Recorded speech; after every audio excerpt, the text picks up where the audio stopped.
Well, hi. I was thinking of this commercial where the husband is downstairs and it's 3 o'clock in the morning. He's on the phone and he's in his pajamas holding the phone. And the jealous wife comes down the stairs and she says, "Who are you talking to at 3 o'clock in the morning?" And he answers, "Jake from the insurance company." She grabs the phone and speaks into the phone and says, "Jake from the insurance company, what are you wearing?" She got suspicious. He's talking to somebody at 3 o'clock in the morning, but that gave me the idea for today. Who are you talking to? That's the question of the day. That's the question for today that we want to deal with. Then also I want to invite you to come with me. We're going to go to the theater, not the movie theater, but the acting theater. And I've only been twice in my life, and because it's kind of expensive, but I really enjoyed it. But I want to invite you to watch this play with me called "Who Are You Talking To?" Okay, come on, let's go. Afterwards, yeah, it's okay. Come as you are, or get dressed up, doesn't matter. But let's go, and afterwards, I'll take you to Tommy's or In-N-Out. How's that? Okay, but let's go. So we're on our way. We get to the theater, you and I, and we sit down. We sit down, and we paid top dollar, so we're sitting in the front row, and we're waiting, and the curtain starts to open. All right? And that's Act 1. Act 1. What do we see? We see a man standing there. This is in ancient times, apparently, because he's dressed, with a robe and sandals and stuff like that. And he's standing in front of an altar, and he's sacrificing, and he's worshiping God. You can kind of hear him, worshiping the Lord. And then off, it's behind him is the house, and the wife cooking and preparing stuff. At first, I thought he was doing some carne asada, on the back, but no, he's doing a sacrifice and he's praising God. He's talking to God. So if you were to ask him, "Who are you talking to?" he would have said, "Well, I'm talking to God."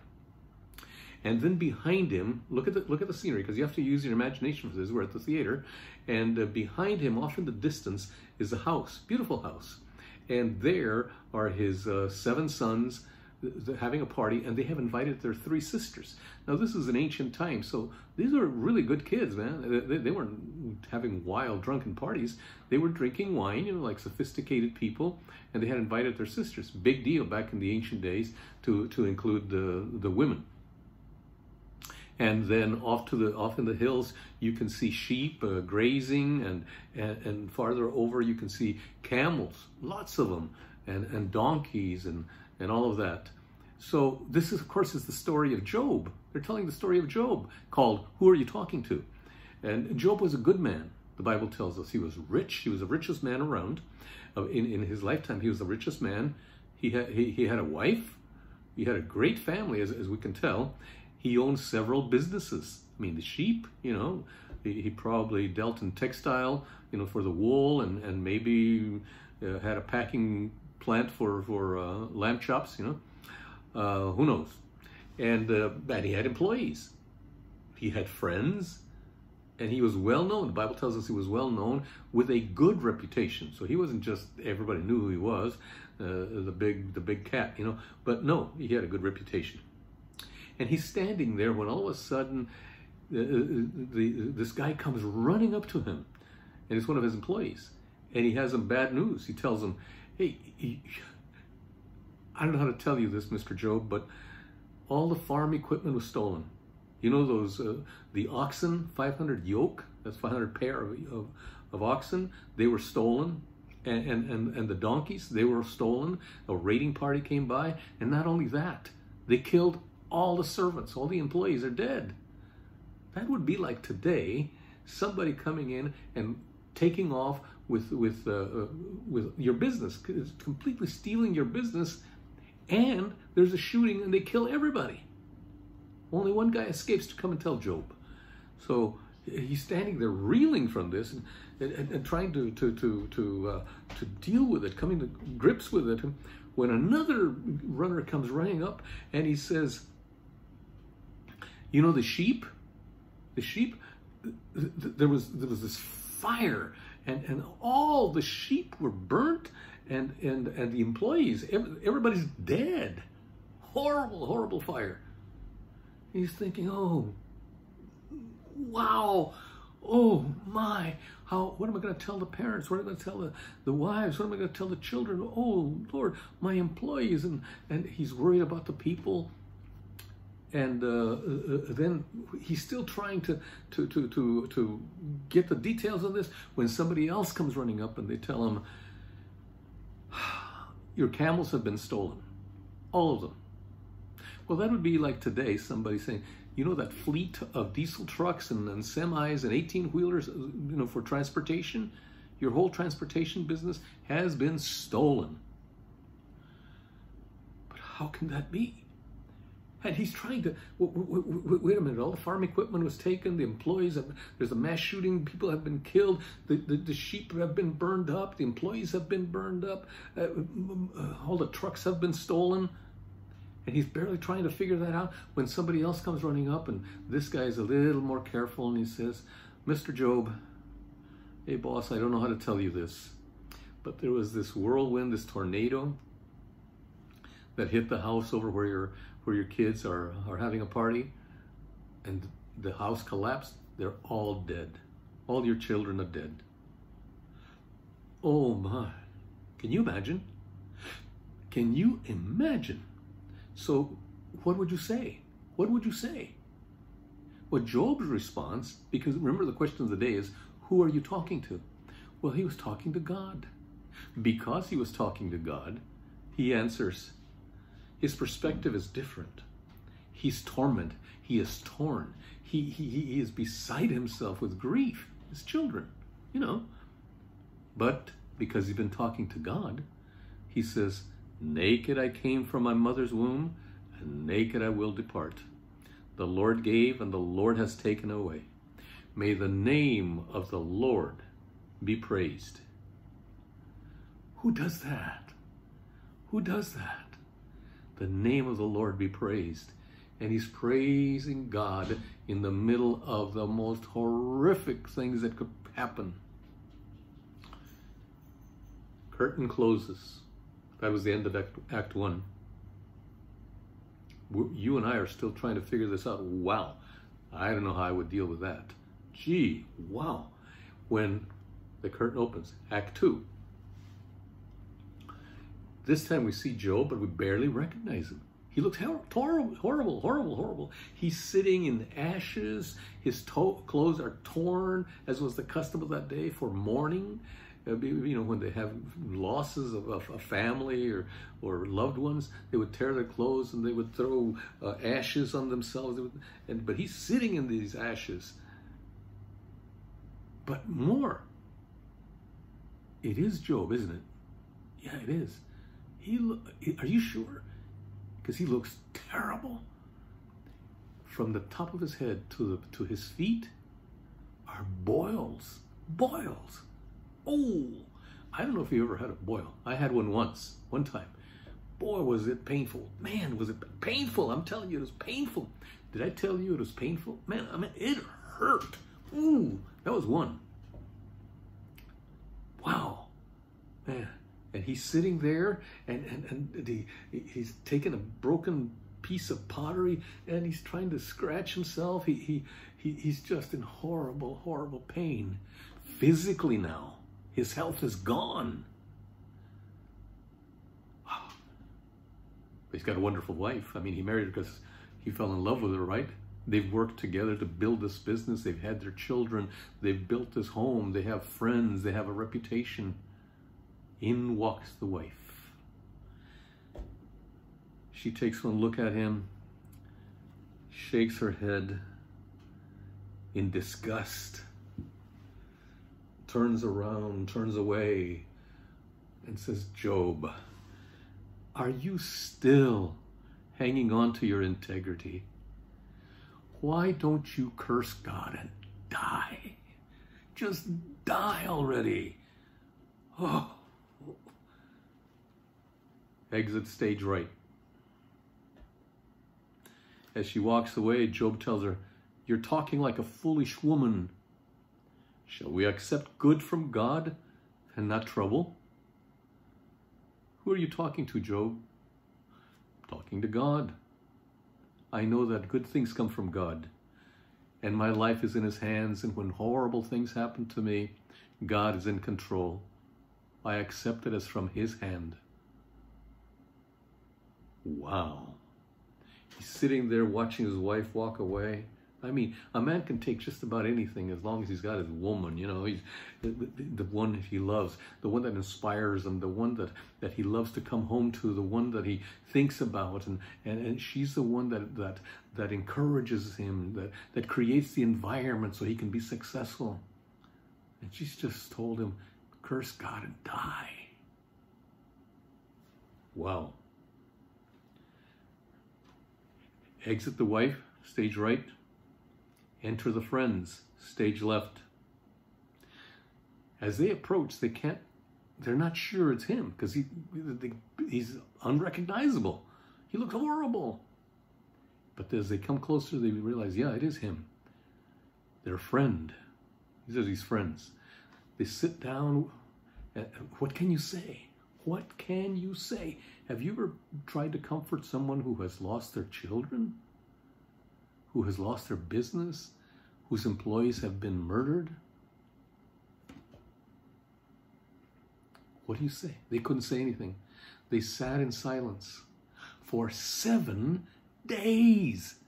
7 days and 7 nights. Wow.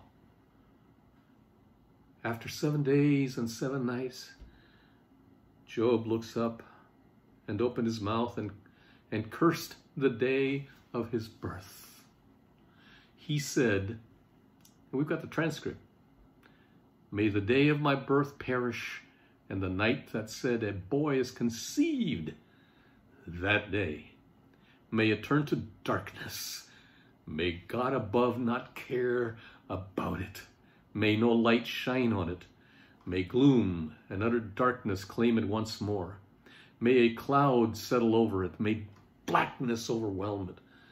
That night, may thick darkness seize it. May it not be included among the days of the year, nor be entered into in the months, in any of the months. May that night be barren. May no shout of joy be heard in it.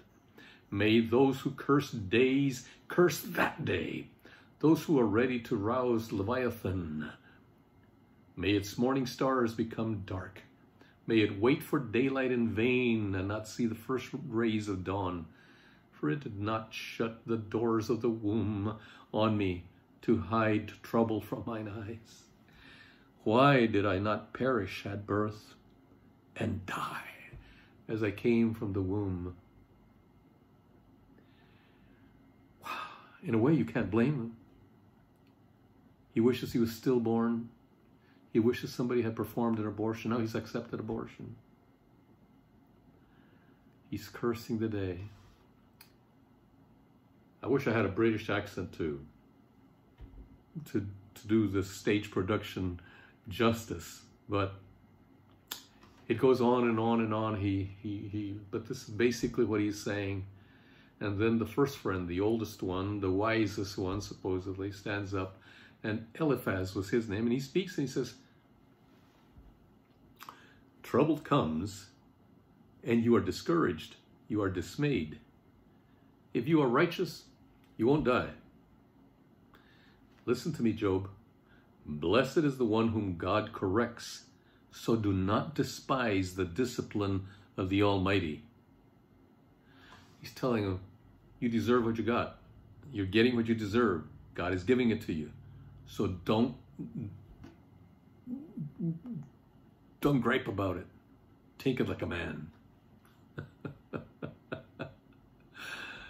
Friends like these, who needs enemies? Job answers, "Teach me and I will be quiet. Show me, where have I been wrong?" How painful are honest words. But what do your arguments prove? I mean, you don't make any sense. What does that prove? Now the other friend speaks. Because Job goes on and on also. And the other friend speaks and he says, his name is Bildad, and he says, how long will you say such things? Your word are a blustering wind. Does God pervert justice? Isn't God just? Does the Almighty pervert what is right? Pervert what is right? When your children sinned against him, when he gave them over to the penalty of their sin. In other words, your children were sinning. We're terrible kids. That's why they got killed. God took them. God punished them. Nice friends, huh? But if you will seek God earnestly and plead with the Almighty, if you are pure and upright, even now he will rouse himself on your behalf and restore you to your prosperous state. Get right with God. That's your problem. You need to get right with God. That's what he's telling you. Job answers, I loathe my very life. Therefore I will give free rein to my complaint and speak out in the bitterness of my soul. I say to God, do not declare me guilty, but tell me what charges you have against me.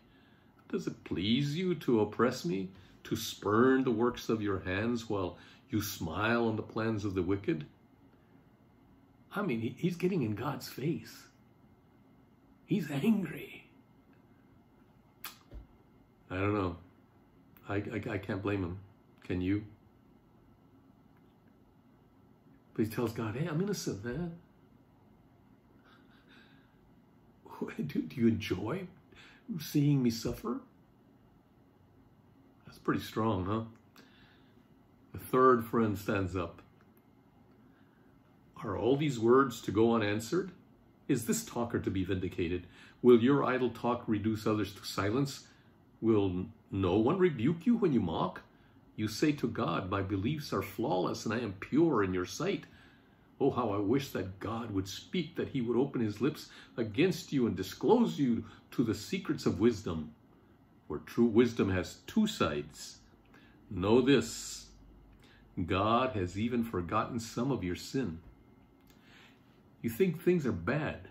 Think if God had punished you according to what you deserve. He hasn't even begun to punish you because you have been bad.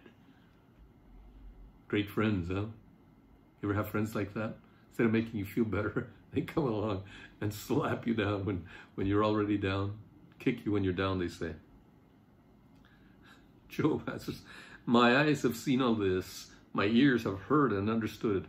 What you know, I also know. I'm not inferior to you, but I desire to speak to the Almighty and to argue my case with God. You, however, smear my name with lies. You are worthless physicians, all of you. If only you would be altogether silent. For you, that would be wisdom. If you guys knew anything, if you had even a little bit of intelligence, you would just shut up. That's what he's telling you. I wish I could argue with God, present my case like an attorney.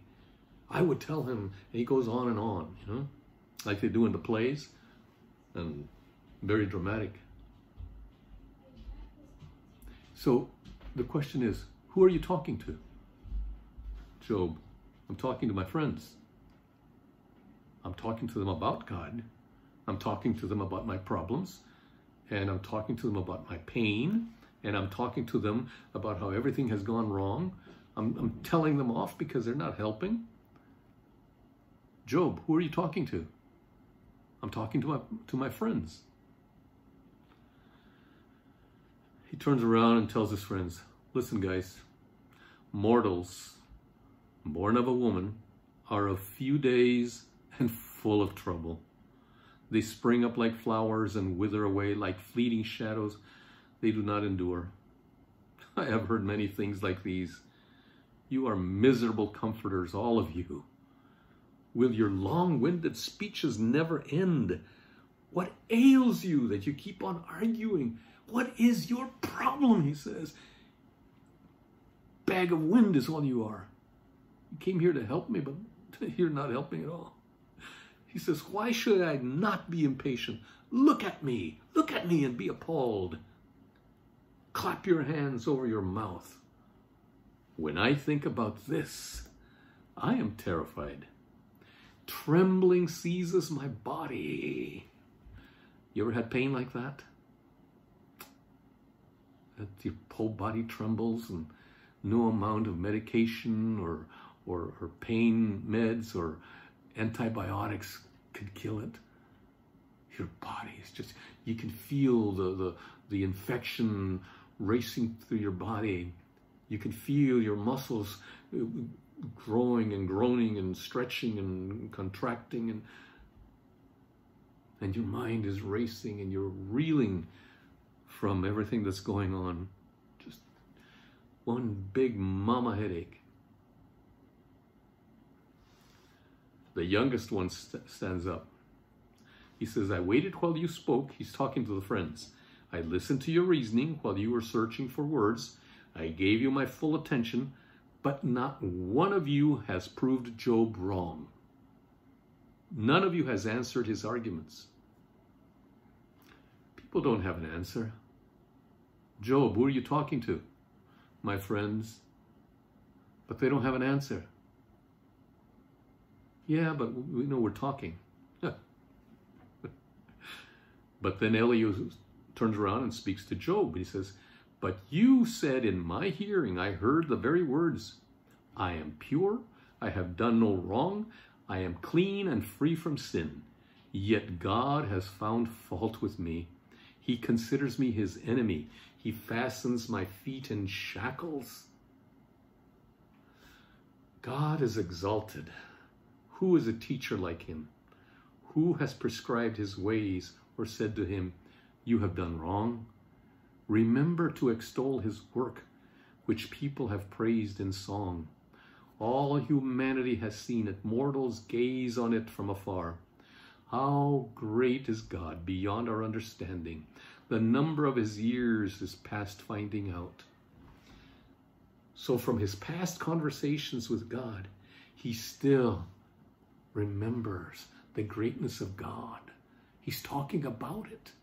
He's talking about the greatness of God. He's not talking to God and extolling his virtues to God. He's talking to his friends about God. He's defending God. It's like people who have walked away and don't really go to church anymore, aren't really walking the walk, but they don't want to hear anybody else bad-mouthing God, and they'll defend it. A good thing, right? And there they are, talking back and forth, until there's nothing more to say. Curtain closes. Intermission, maybe. You and I go out and get some popcorn. Not too much, because we're going out to In-N-Out afterwards, right? Look at that ice cold Coke. Oh, let's hurry up. Got to get there. We come back, take our seats. Curtains open. Scene 3. Who's there? It's Job and his friends, but they're not talking. Nobody's talking. They're all talked out. They're empty. There's nothing more to say. Things haven't changed. Everything's the same. They talked to each other. They talked about God. They talked about the problem. They talked about the pain. They talked about the businesses. They probably talked about the employees that had died. They probably talked about the funeral plans. They probably talked about the pension plans and the retirements and everything that has to be done. But they're all talked out. There's nothing more. They're just sitting there. And you and I are watching. We're in the front row, remember? When all of a sudden, this personage appears on stage. Not human, but we recognize him. But we don't know from where. Who is that? Impressive. The presence, all of a sudden, the whole theater just quiets down. And we all kind of lean forward because this person is about to speak. Ooh. His gaze, his eyes are like fire. When he speaks, his voice is like thunder. But soothing. We know who it is. It's God. And you hear whispers in the audience. It's God. It's God. People put away, throw their gum away, sit up straight, and then throw their cigarettes on the floor or something.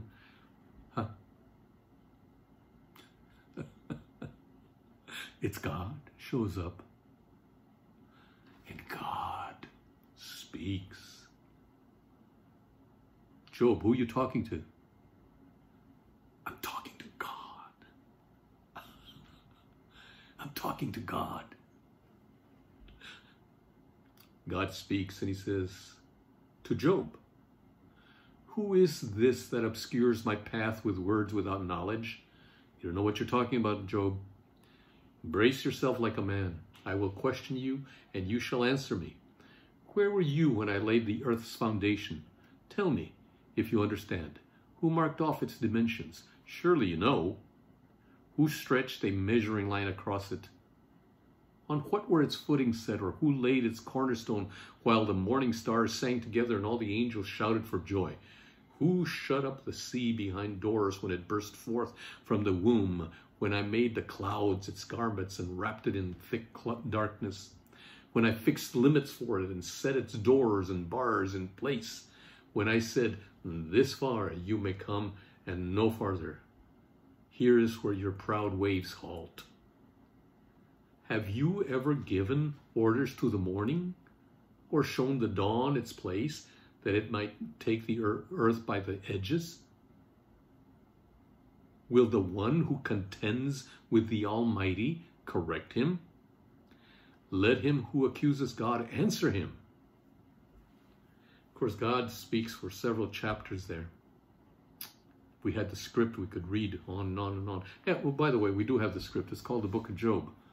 Every word is there. Job finally answers. Who's he talking to? He's talking to God. And he says, I am unworthy. How can I reply to you? I put my hand over my mouth. I spoke once, but I have no answer. Twice, but I will say no more.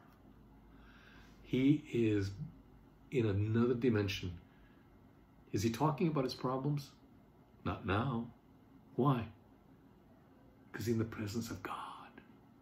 What happens when we're in the presence of God? The Bible tells us that in his presence is fullness of joy. He's still sick. He's still full of boils. He's still lost his businesses. His children are dead.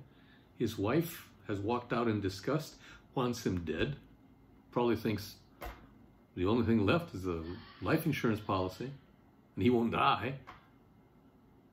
That's probably what she told him. Why don't you curse God and die?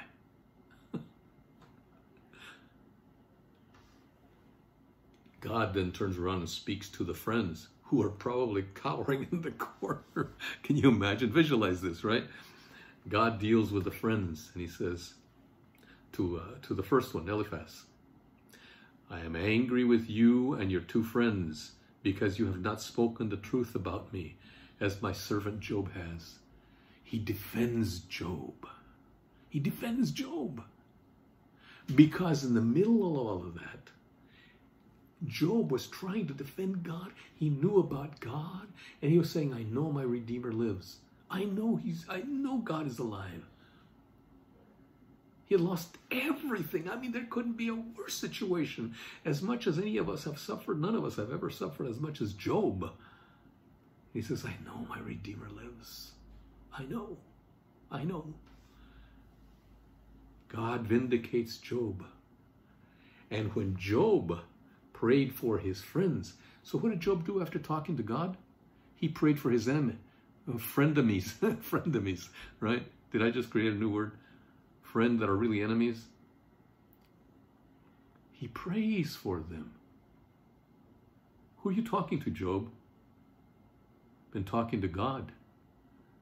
Oh, that explains why you're different. That explains why you're praying for your enemies. When he does that, God heals him. And the rest of the story is that God prospered him. He doubled his wealth, his businesses, his cattle, I mean, his everything that he had. And he has more children. I guess the wife came back, right? Doesn't say anything about a new wife. I know some of you would say, man, I don't, don't say it. So they're back again. And he is serving God. If you ask him, Job, who are you talking to? He said, I'm talking to God. Now when you come to the door and say, hey, I'm here to see Job, his wife would say, well, don't bother him. Why? What's he doing? He's out in the back talking to God. That's what he does. He talks to God. Let me tell you something about Job. Back in the middle of the story, which we didn't read the whole story, he says these famous words, I know that my Redeemer lives, and that in the end he will stand on the earth. Job was conscious of the fact that, yes, that he had sinned, but that he needed a Redeemer and that there is a Redeemer. By faith, he was looking forward to the Messiah, to Jesus Christ. He says, I know. Not that I've heard, not that my friends told me. I know that my Redeemer lives. And that in the end, he knew that there was an end when the Redeemer would come. He believed in the second coming, in the rapture. Believed in salvation. He believed in the end times. He says, after my skin has been destroyed, that is, after I die, yet in my flesh I will see God. He believed in the resurrection of the dead. The Bible tells us that there will be a resurrection.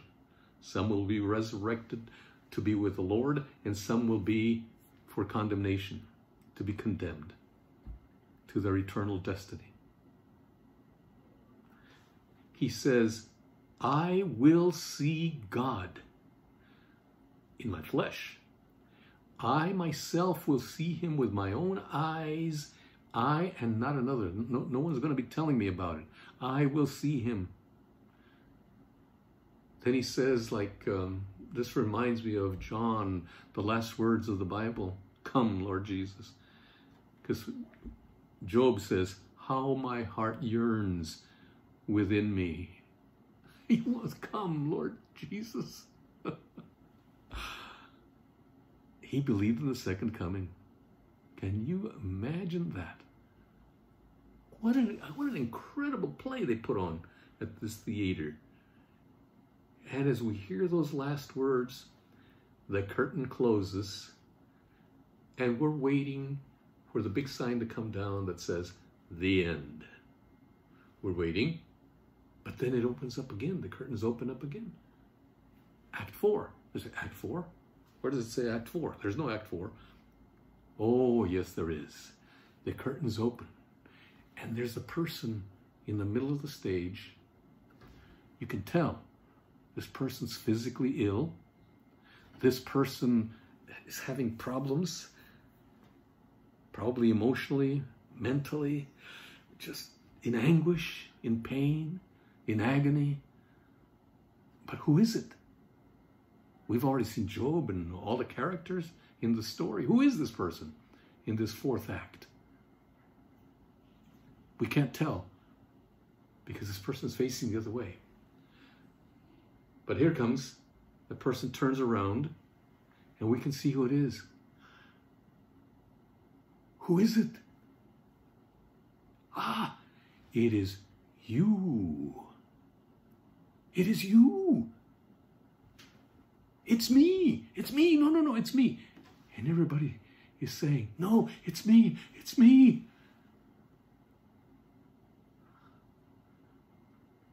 And the question is, who are you talking to?